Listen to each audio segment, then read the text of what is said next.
France soutient le plan marocain au Sahara occidental.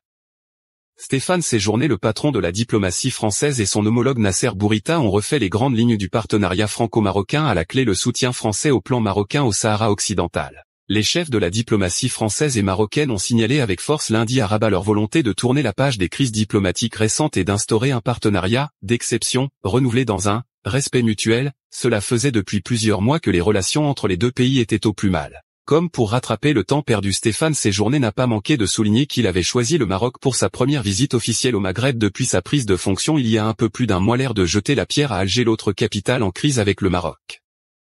Il y a entre la France et le Maroc un lien exceptionnel et le président Emmanuel Macron veut que ce lien reste unique et qu'il s'approfondisse encore dans les prochains mois, a déclaré le nouveau ministre français des Affaires étrangères lors d'une conférence de presse commune. Son homologue marocain a estimé lui que la relation bilatérale n'avait pas d'égal, voire qu'il aurait cru pour écrire un nouveau chapitre. Stéphane Séjourné et Nasser Bourita ont longuement discuté de l'épineux dossier du Sahara occidental. Ainsi donc serait-ce seulement ce dossier qui soit prioritaire entre les deux capitales, quitte à mettre Alger en rogne.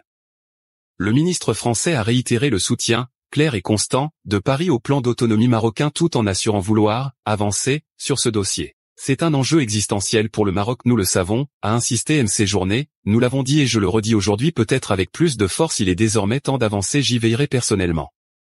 Le Sahara occidental, une ancienne colonie espagnole, est contrôlé de facto en majeure partie par le Maroc mais revendiqué par les indépendantistes sahraouis du Front Polisario soutenu par l'Algérie. L'ONU considère pourtant qu'il s'agit d'un territoire non autonome.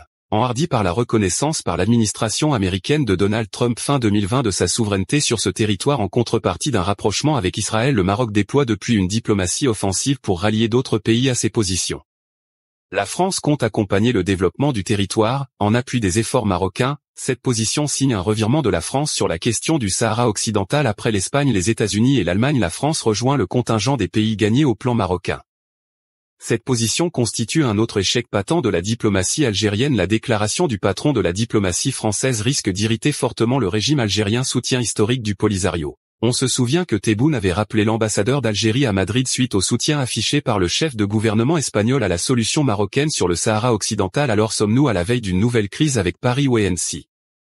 Une crise qui aura duré 3 ans. À Rabat, la décision française en septembre 2021 de réduire de moitié l'octroi des visas aux Marocains avait été particulièrement décriée. De plus, la politique de rapprochement avec l'Algérie voulue par Emmanuel Macron alors qu'Alger a rompu en 2021 ses relations diplomatiques avec Rabat, avait irrité le Maroc au plus haut point. Côté français, on n'avait guère apprécié les révélations du consortium de médias Forbidden Stories selon lesquels des numéros de téléphone d'Emmanuel Macron et de ministres avaient été ciblés en 2019 par le Maroc, utilisateur du logiciel espion israélien Pegasus. Rabat a démenti mais cela n'avait pas suffi pour éteindre l'incendie.